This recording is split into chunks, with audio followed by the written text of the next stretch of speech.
día vamos a hablar de un tema que, como dijo hermano Rigo, es muy sugestivo, ¿verdad? Tiempo de amores. Quizá debió haber sido tiempo, no tiempos.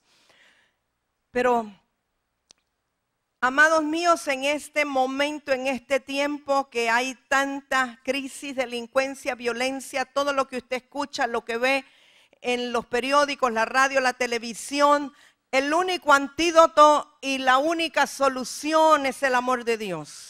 El amor de Dios es lo único que cubre multitud de faltas. El amor de Dios es lo único que lo puede mover a usted para derretir toda maldad.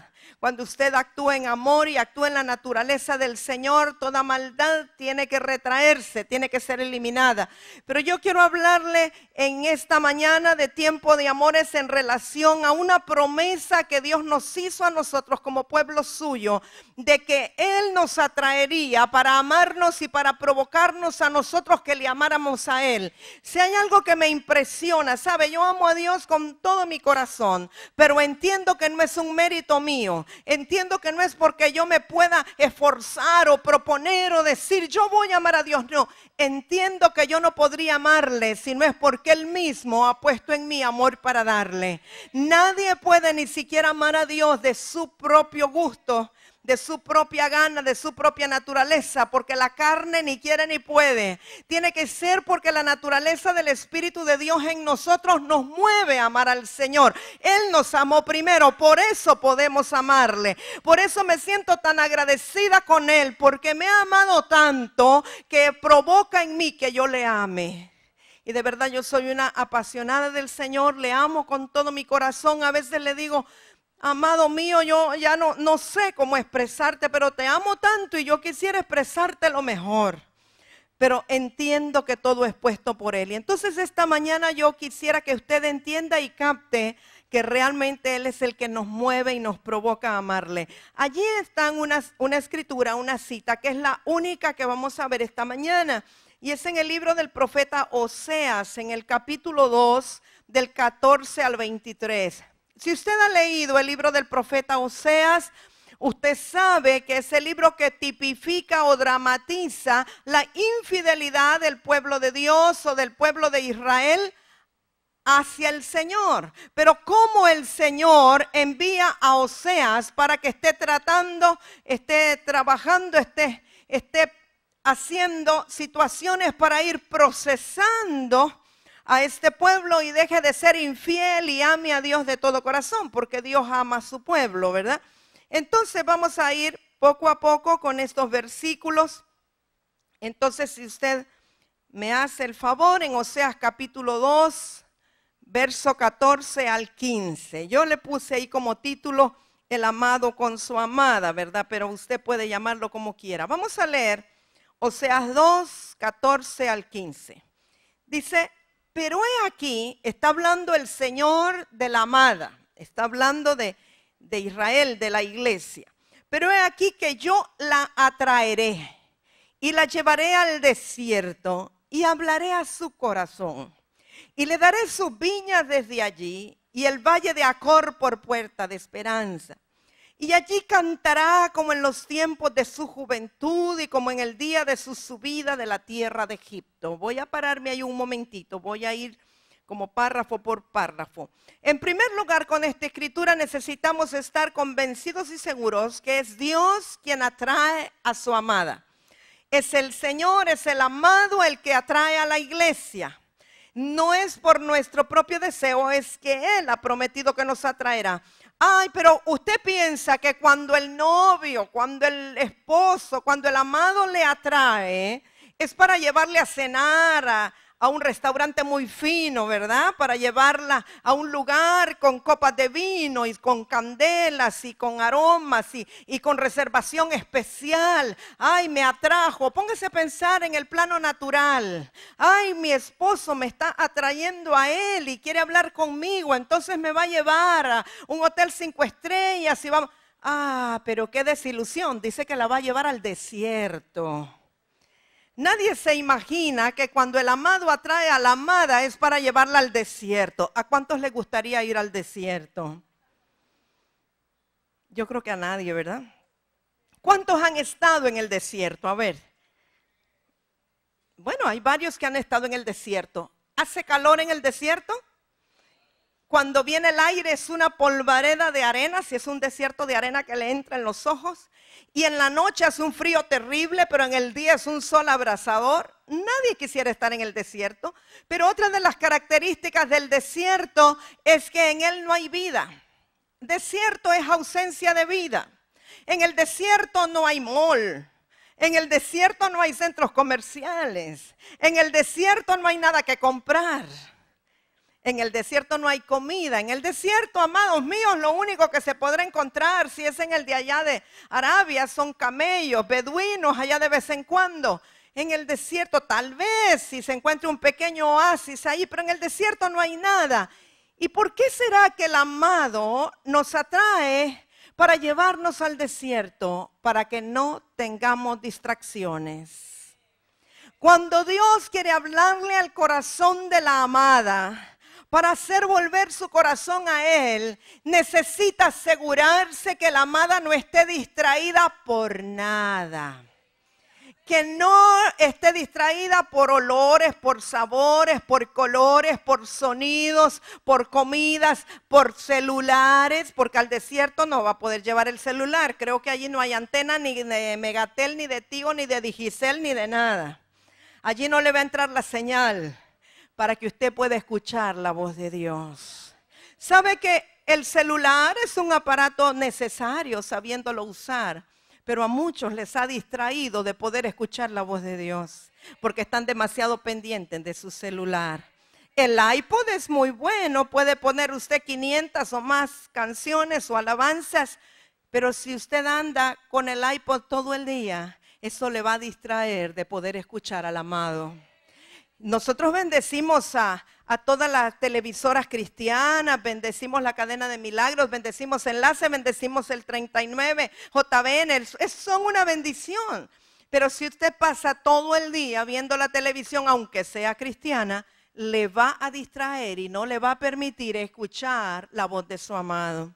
Entonces el amado, cuando nos quiere atraer a Él para hablarnos, nos tiene que llevar al desierto.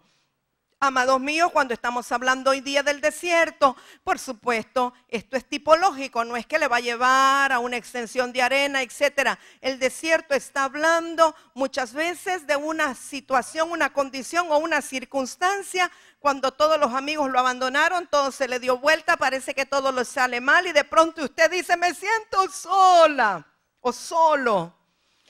Ay, el Señor dice así, te quería, amada mía, en el desierto para yo poder hablar a tu corazón.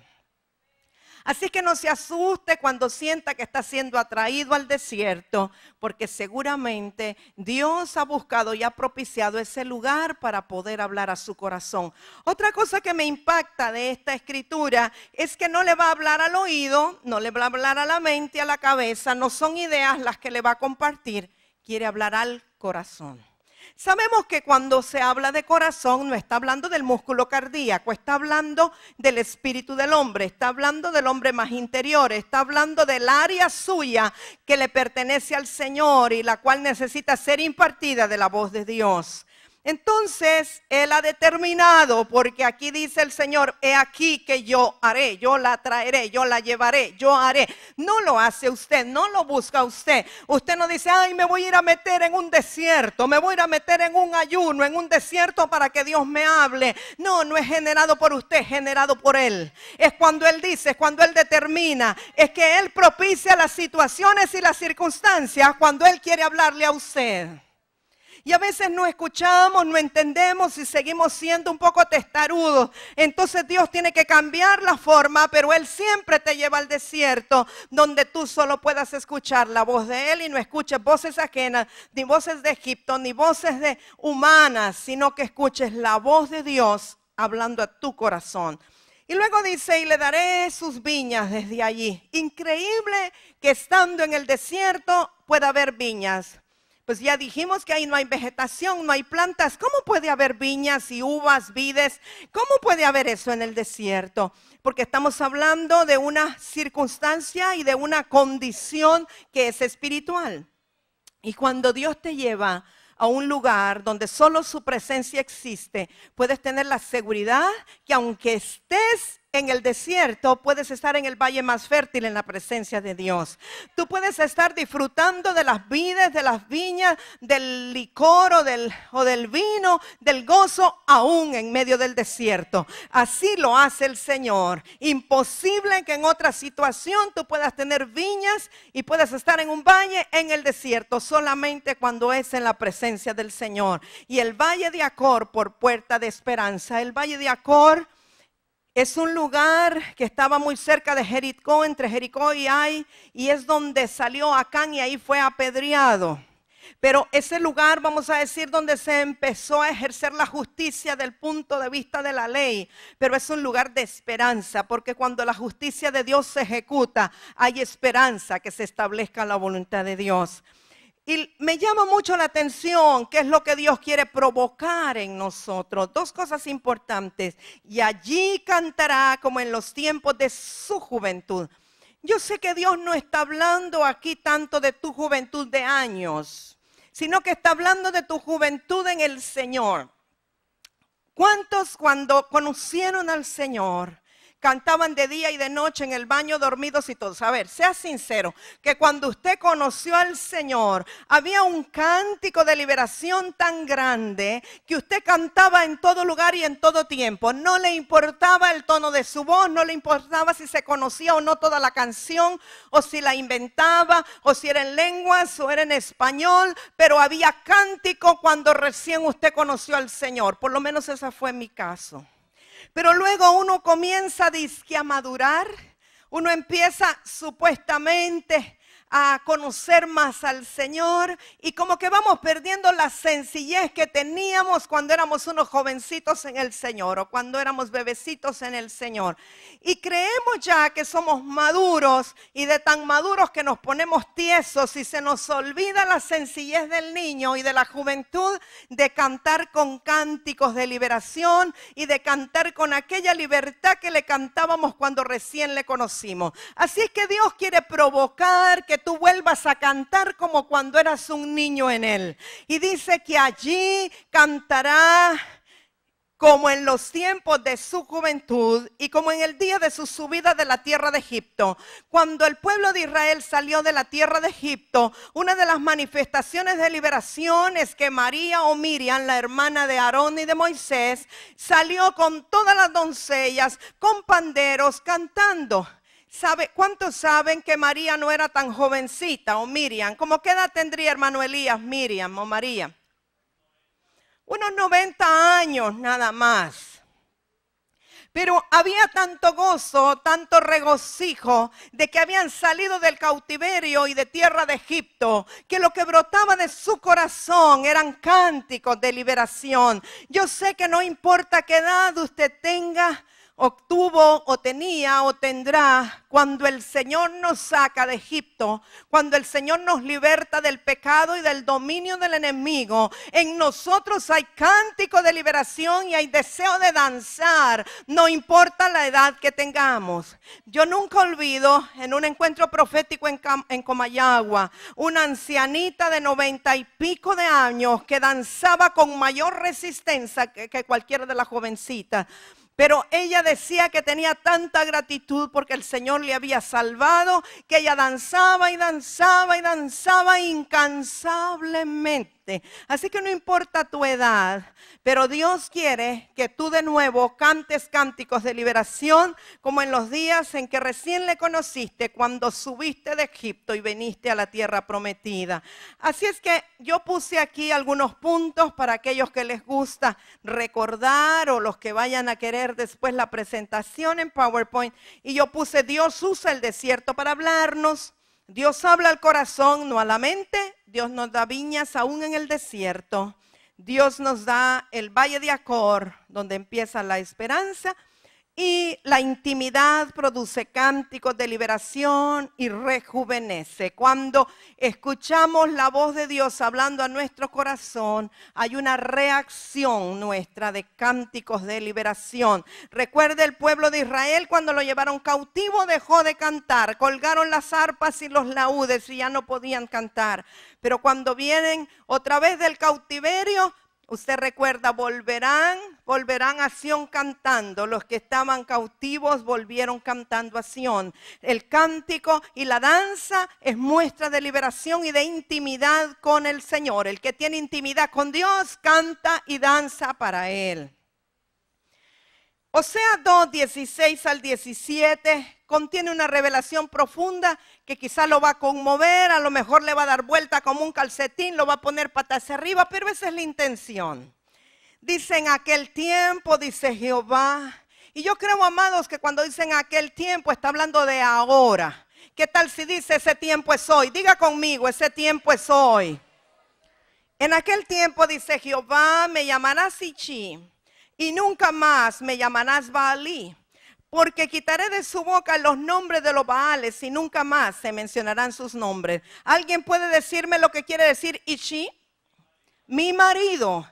¿Sabe que la palabra dice en Isaías que Él es mi marido, mi hacedor, Jehová de los ejércitos es su nombre?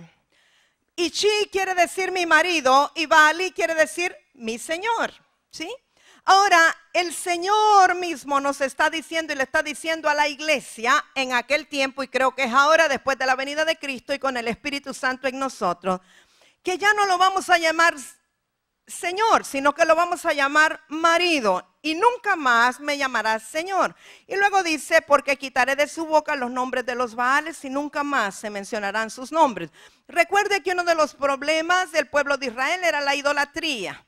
Quemaban incienso a otros dioses, a los Baales, que eran dioses paganos, ¿verdad? Dioses ajenos, el enemigo mismo disfrazado de otras cosas. Y Dios es un Dios celoso, Él no permite que usted comparta su gloria con nadie más. Él no permite que usted le alabe y le adore a Él y que también esté alabando y adorando a otros dioses. Él es el único Dios verdadero, el único que merece ser adorado y ser exaltado. Y cuando decimos aquí que nunca más se mencionarán los nombres de los Baales, si lo trasladamos a hoy día, eso también tiene que ver con nombres de santos, de vírgenes, de cualquier deidad a la cual usted haya estado acostumbrado a adorar, a exaltar o a darle algún lugar de privilegio, de honra, porque el único Dios es Jehová. O Yahvé, como usted lo quiera llamar. El único Dios es el Señor que resucitó y está a la derecha del Padre. Y no debemos de adorar a nadie más. Pero lo que me impresiona de esta escritura es que el Señor dice y da la promesa que cuando Él nos haya atraído a su corazón, cuando Él nos haya hablado en el desierto al corazón nuestro y nos produzca un cántico nuevo como en tiempo de juventud y nos provoque que cantemos cánticos de liberación como cuando salió el pueblo de Egipto, entonces será como que en esa intimidad le habremos conocido y Él se convertirá para nosotros en marido y ya no lo llamaremos Señor, sino que lo llamaremos marido o esposo. Ahora, usted dirá, pero ¿cómo es eso? Si nosotros decimos, Señor, mira, Señor, mira, Señor. Bueno, yo le voy a decir algo, le voy a compartir algo. Antes de que nosotros viniéramos al conocimiento del Señor, éramos esclavos del diablo, hacíamos lo que el diablo quería que hiciéramos. Estábamos bajo el cautiverio del enemigo o bajo la esclavitud del enemigo. Pero usted sabe, en tiempo antiguo, cuando había esclavos, venía alguien, un señor, y pagaba una cierta cantidad de dinero por uno de esos esclavos, ¿se acuerda? Y entonces normalmente estaban con un cepo, con una cadena, con algo. Y una vez que el señor, el hombre, este señor que tenía posibilidades económicas o era dueño de una hacienda, de un terreno, una comarca, compraba a ese esclavo, él tenía la libertad de hacer lo que quisiera con ese esclavo. Y muchos decidían dejarlos en libertad a los esclavos, pero venían los esclavos y decían, no, no señor, yo por ti yo me haré esclavo voluntariamente, y en señal decía, me voy a horadar la oreja o me voy a horadar la nariz. Normalmente se ponían un arete en la oreja, de allí viene el de ponerse aretes, ¿verdad? Aunque hoy día los muchachos que se ponen aretes no lo hacen por esclavitud al Señor, lo hacen por otras razones. Pero el esclavo decía, no, yo no quiero que me sueltes, yo quiero seguir sirviendo en tu casa. Así es que voluntariamente yo me he horado la oreja para mostrar que voluntariamente yo quiero ser tu siervo. Cuando nosotros no conocíamos al Señor, éramos esclavos del diablo. El diablo nos tenía totalmente atrapados. Pero vino un Señor, el Señor Jesucristo, quien fue donde el diablo y pagó todo lo que él tenía, toda su sangre, que era su vida. Derramó toda su sangre y dio toda su vida en pago para que nosotros fuéramos soltados de la esclavitud en la cual estábamos. Sí, apláudale al Señor porque Él merece ser exaltado. Y al diablo no le quedó otra alternativa más que dejarnos libres. Tuvo que soltarnos porque un Señor había venido para pagar el rescate o el precio que se pedía por todos nosotros en la humanidad. De manera que fuimos soltados del diablo y ahora aquí estamos con un Señor que pagó por nosotros el rescate. Le pertenecemos ahora a Él. Y entonces Él dice, no, yo no quiero tenerlos esclavos, yo quiero darles libertad. Pero nosotros, su iglesia, su amada, decimos, Señor, pero yo voluntariamente quiero servirte. Yo voluntariamente quiero hacer tu voluntad. Quiero llamarte Señor porque yo he sido liberado y yo quiero hacer lo que tú digas. Tú eres mi Señor. Pero viene otro tiempo de intimidad en el cual ese Señor dice, mi amada, mi iglesia, la ataviada. Yo ya no quiero tenerla como si fuera mi sierva, como si fuera mi sirvienta, la iglesia, que yo le tengo que estar dando órdenes para que haga esto y haga lo otro. No, yo la voy a traer a mi corazón. Yo le voy a propiciar que me conozca íntimamente, porque yo quiero que ella sea mi esposa y no mi sirvienta. Porque yo quiero que la amada iglesia ahora no me llame Señor, sino que me llame marido, porque me conoce íntimamente. Alabe a Dios, amado, que esto nos cambia la perspectiva de la vida cristiana. Usted sabe lo que significa que el Dios del universo dice, yo no quiero que ellos sigan como sirvientes, no quiero que sean esa esclavitud. Yo quiero que me llamen marido, que me llamen esposo, porque yo quiero ser un marido responsable para ella, para la iglesia. Yo no quiero ser un señor que tiene que ejercer autoridad. No, no, no, yo la quiero al mismo nivel mío. Yo la quiero a ella igual que yo y que yo sea su marido. Eso es lo que dice esta escritura. ¿Cuántos han leído sobre las bodas del Cordero? ¿Sabe que Él mismo nos servirá el vino ahí en las bodas porque somos su amada?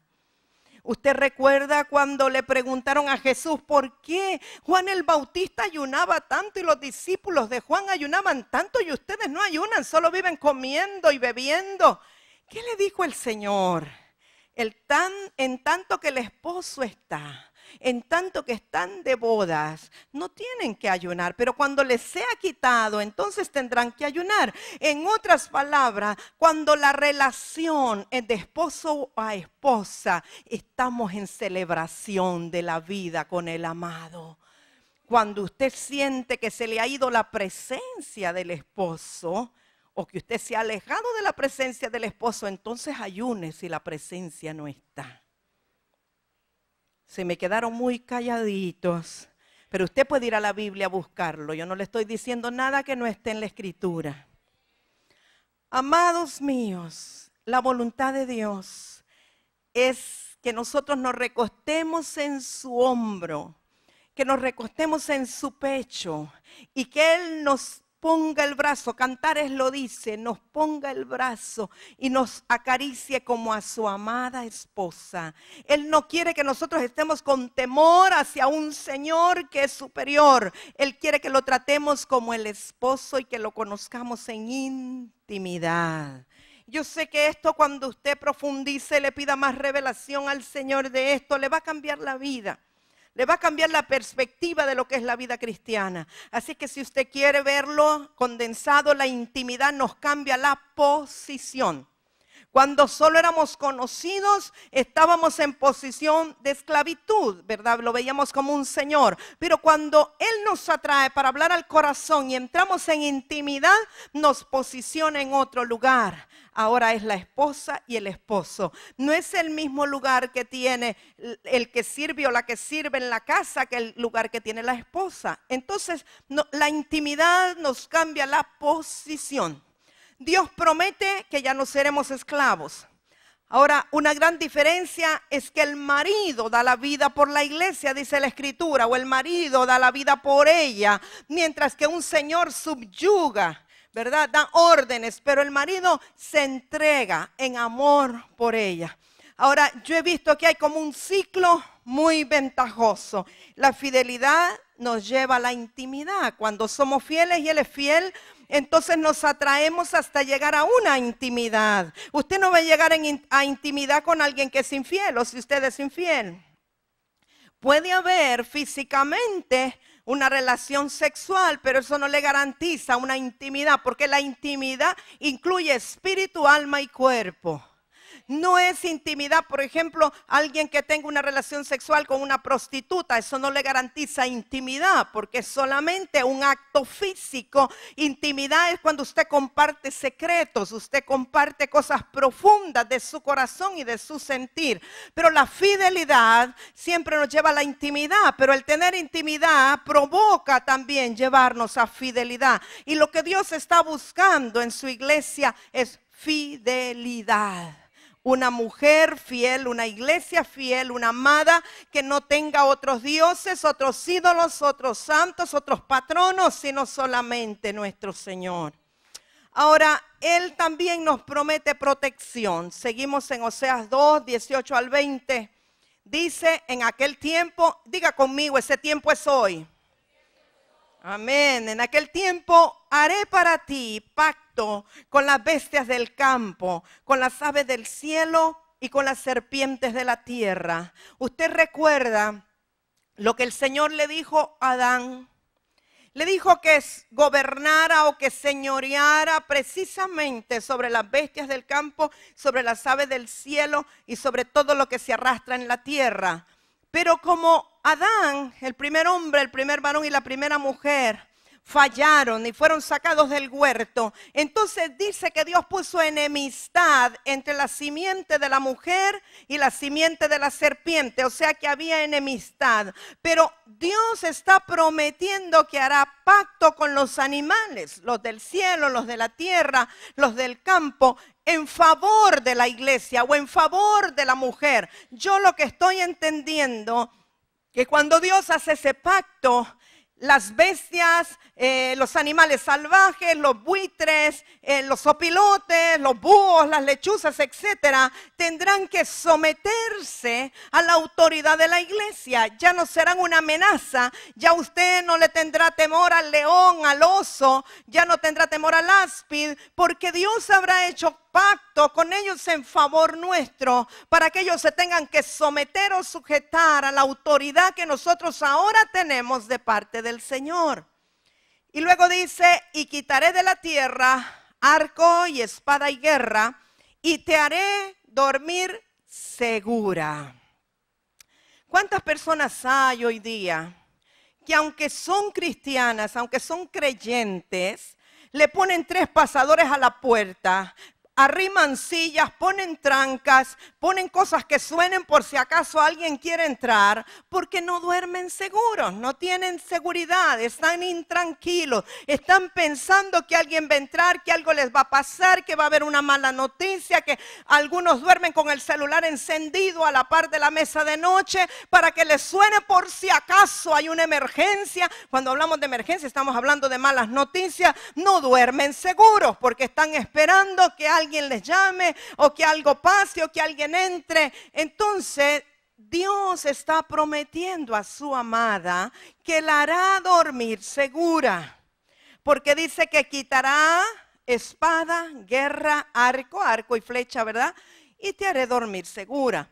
Y luego dice, y te desposaré conmigo para siempre. El desposorio en Israel es tan serio como el matrimonio. El desposorio es algo que ya no se puede romper, no es un simple compromiso, es un pacto de matrimonio que tiene validez delante del Señor. Y entonces dice que te desposaré conmigo para siempre, es decir, eternamente. Ya no te podrás zafar, vas a ser mi esposa y vas a tener todos los privilegios todo el tiempo, es para siempre.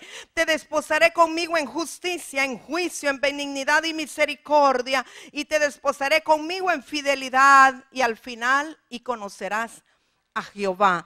Ahora, cuando el Señor está diciendo te desposaré en justicia, juicio, benignidad, misericordia, está hablando de que esta amada va a conocer a través de él lo que es la justicia verdadera, lo que es el verdadero juicio, lo que es la verdadera misericordia.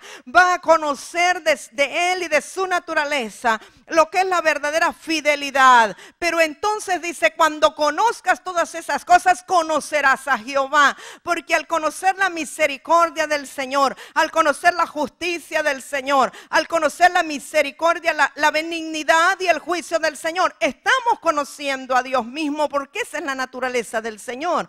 Pero yo entiendo que cuando Él nos está desposando con Él en todas esas características, es para que al conocerle nosotros también fluyamos en la misma naturaleza del amado. No solo conocerle, sino ser uno con Él y fluir en la verdadera justicia, en el verdadero juicio, en la verdadera misericordia, fluir en la benignidad del Señor.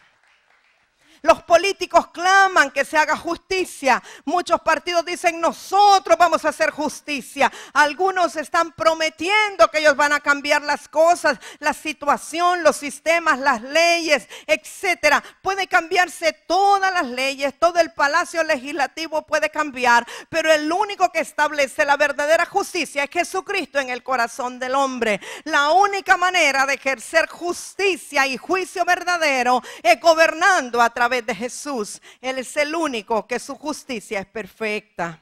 Entonces, amados, yo escribí algo aquí en relación a la escritura anterior, que hay una restauración del señorío de la iglesia sobre los animales o sobre la creación. Se restaura lo que Dios le dijo al primer hombre, varón y mujer, que debería de hacer en el huerto de Edén, porque a través del pacto del Señor en favor nuestro, ahora nosotros señoreamos sobre la creación y los animales.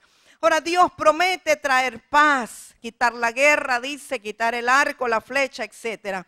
Dios nos promete que la amada o su iglesia dormirá segura, no tendrá temor de malas noticias ni sobresaltos. Y que la iglesia es desposada con Él en justicia, juicio, benignidad, misericordia, fidelidad. Y sobre todo que ella conocerá a Jehová.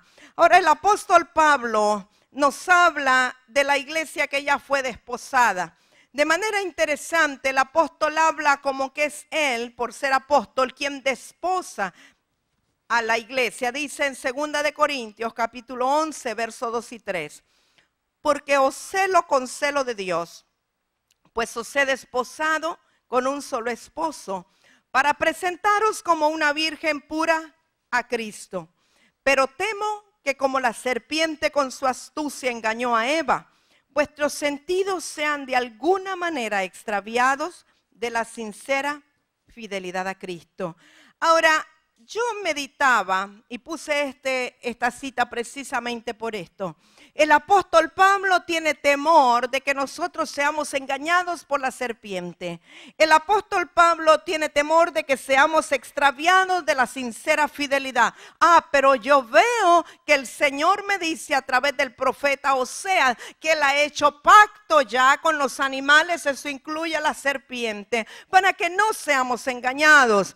La palabra me dice que Él me ha desposado a mí en fidelidad y que ahora conoceré a Jehová. El que de verdad por el Espíritu ha conocido a Dios en intimidad no será engañado en sus sentidos por la serpiente. El que ha nacido de nuevo no será engañado sensualmente por la serpiente, porque el que ha nacido de nuevo ha nacido de la naturaleza de Cristo, tiene discernimiento, sabe lo que viene del Espíritu y lo que viene de la carne, y no permitirá que sus sentidos sean engañados. porque conoceremos a Jehová. El que conoce verdaderamente al Señor, amado mío, no se va en pos de una falsa doctrina. ¿Sabe? Yo he visto aún cómo han venido predicadores, gente de Dios, pero que de pronto dice algo que como que no era. Y yo puedo ver los que han conocido al Señor, inmediatamente disciernen y luego me preguntan, pero ¿verdad, hermana, que esto no es así, así? El que ha conocido al Señor discierne muy bien lo que es del Señor y lo que no es. No se va en pos de falsas doctrinas. Así es que tenga tranquilidad, tenga reposo, tenga calma, que si hemos sido desposados con el marido que nos correspondía, el Señor Jesús, Jehová de los ejércitos, no seremos engañados en nuestros sentidos. Seguiremos en pos del amado que nos ha atraído y que ha puesto de su misma naturaleza en nuestros corazones. Ahora, conocer al Señor, porque Él dice, y conocerás a Jehová. Conocer a Jehová solo es posible por la revelación del Espíritu Santo. Nadie puede conocer a Dios si no es por el Espíritu Santo. Es el único que revela al Padre. Jesús dijo, me has visto a mí, has visto al Padre. O sea, si conocemos a Jesús, hemos visto al Padre. Aún para conocer a Jesús es por el Espíritu Santo. El Espíritu Santo nos lleva a toda verdad. La verdad es Cristo y Cristo es el camino al Padre.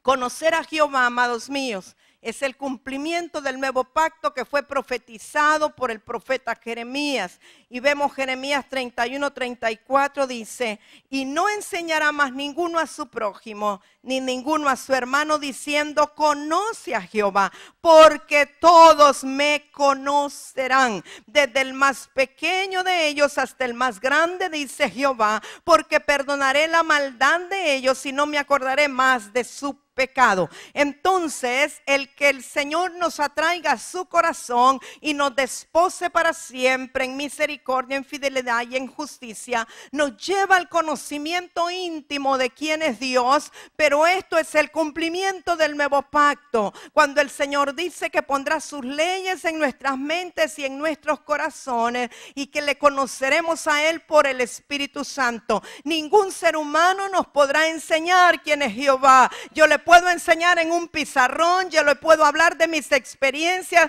pero usted necesita tener su experiencia personal de conocer quién es Jehová, quién es su marido, su hacedor. Solo el Espíritu Santo le puede hacer conocer la naturaleza de Dios. Como maestros de la palabra tenemos la responsabilidad de presentarle a ustedes las características del Señor, decirle quién es, cómo es, pero solo el Espíritu Santo le puede activar esa palabra y hacerle vivir íntimamente esa relación con Él. Nadie puede conocer al Señor a través de otra persona. Usted no puede conocer al Señor, a Dios, a través de sus pastores. No los podrá conocer a través de sus apóstoles ni de sus profetas. Solamente a través de la revelación del Espíritu Santo. Jeremías capítulo 9, 23, 24 dice: así dijo Jehová, no se alabe el sabio en su sabiduría, ni en su valentía se alabe el valiente, ni el rico se alabe en su riqueza, mas alábese en esto el que se hubiere de alabar, en entenderme y conocerme, que yo soy Jehová, que hago, ¿qué? Lo mismo que dice que el Señor nos desposará en misericordia, juicio y justicia en la tierra, porque estas cosas quiero, dice Jehová. O sea que la intención de Dios de desposarnos en este fruto o en estas características es para que nosotros las produzcamos, porque esas cosas quiere, dice Jehová, de nosotros. Entonces, el que conoce a Dios de verdad también conoce su misericordia, conoce su juicio, su justicia, pero también actúa bajo esa naturaleza o bajo esos principios. Conocer en el hebreo implica más que conocimiento intelectual. Conocer en el hebreo tiene que ver con una experiencia y una vivencia y una intimidad. Ahora seguimos con Oseas 2:21 al 23. En aquel tiempo responderé, dice Jehová. Yo, dice Jehová, responderé a los cielos, y ellos, los cielos, responderán a la tierra. Y la tierra responderá al trigo, al vino y al aceite. Y ellos, el trigo, el vino y el aceite, responderán a Jezreel. Y la sembraré para mí en la tierra, dice el Señor, ¿verdad? y tendré misericordia de lo Ruama, y diré a lo Ami, tú eres pueblo mío, y él dirá, Dios mío. Si ustedes ven, esto es como un ciclo. Dice que Jehová responde a los cielos responden a la tierra responde al trigo, al vino y al aceite, pero el trigo, el vino y el aceite responden a Jezreel, pero Jezreel quiere decir Dios siembra. O sea que Dios siembra el trigo, la vid y el olivo, y estos responden entonces al sembrador que es Jezreel, y él mismo viene y responde a los cielos, y se convierte en un ciclo, es continuamente generando vida. Dios sembrando la vid, Dios sembrando el olivo, Dios sembrando el trigo, esto respondiendo, ¿verdad?, al sembrador, y entonces el sembrador respondiendo a los cielos, y etcétera, y nunca terminaremos el ciclo de bendición. Ahora, si nosotros lo vemos espiritualmente, ¿qué nos está hablando el Señor? ¿O qué? ¿Cómo Él está diciendo que cumplirá todo lo que anteriormente hemos hablado? Bueno, es sencillo. Si usted ha leído un poco la Escritura y el Espíritu de Dios le ha revelado, usted sabe que el trigo es Cristo, que la vid es Cristo y que el olivo es Cristo. ¿Lo sabía? Bien, entonces mire, Juan 12, 23 al 24 nos muestra que Jesucristo es el trigo. De hecho, en Salmos le dice al pueblo de Israel, te daré lo mejor del trigo. Lo mejor del trigo es Jesús. Él es el trigo, tiene que ver con la palabra revelada, tiene que ver con la palabra viva, con la palabra que alimenta y sustenta. El Señor Jesucristo es el buen trigo. Y Él dice, Jesús le respondió diciendo, ha llegado la hora para que el Hijo del Hombre sea glorificado. Está hablando que ha llegado la hora de su muerte y su resurrección. De cierto os digo, que si el grano de trigo no cae en la tierra y muere, queda solo, pero si muere lleva mucho fruto. ¿De quién está hablando Jesús? De sí mismo. Que si él no cae en la tierra, muere y luego resucita, no podrá llevar fruto. ¿Cómo es que iba a llevar fruto? Por el poder de la resurrección. Él se iba a multiplicar en otros y luego vendría el Espíritu Santo. Si él no hubiese caído a tierra como grano de trigo, no hubiésemos tenido hoy día tantos trigales. ¿Qué tal si usted mueve las manos y dice, yo soy el trigal de Dios? Usted es el trigal de Dios, usted es el trigo. Jesús en usted se ha multiplicado, se ha vivificado. Usted es el trigo, es alimento para muchos. Entonces Cristo es el trigo, pero Cristo también es la vid de la cual proviene el vino, el cual siembra Jezreel, ¿verdad? Juan 15, 1 y 2, yo soy la vid verdadera y mi Padre es el labrador. Todo pámpano que en mí no lleva fruto lo quitará y todo aquel que lleva fruto lo limpiará para que lleve más fruto. Entonces Cristo es la vid, usted y yo somos los pámpanos. Nosotros damos el fruto que es la uva, los gajos de uva de los cuales se hace el vino. Entonces Dios, Jezreel, siembra la vid para que haya mucha uva, haya mucho fruto. Y luego Jesucristo es el olivo. Salmo 52, 8 proféticamente dice, pero yo estoy como olivo verde en la casa de Dios. En la misericordia de Dios confío eternamente y para siempre. Sabemos que es el salmista David hablándolo proféticamente del Señor Jesucristo. Él es el olivo verde. Y nosotros fuimos injertados como olivos. Entonces si entendemos que el Señor Jesucristo es la vid, es el olivo, y es el trigo, que producen semilla, que producen vino, que producen aceite y que producen trigo, y que el Padre es Jezreel el que siembra, podemos entender que el Padre sembró a Jesucristo en la tierra porque Él es la simiente santa, y Él mismo dice en Jeremías, en aquel tiempo sembraré en la tierra simiente de hombre y simiente de animal.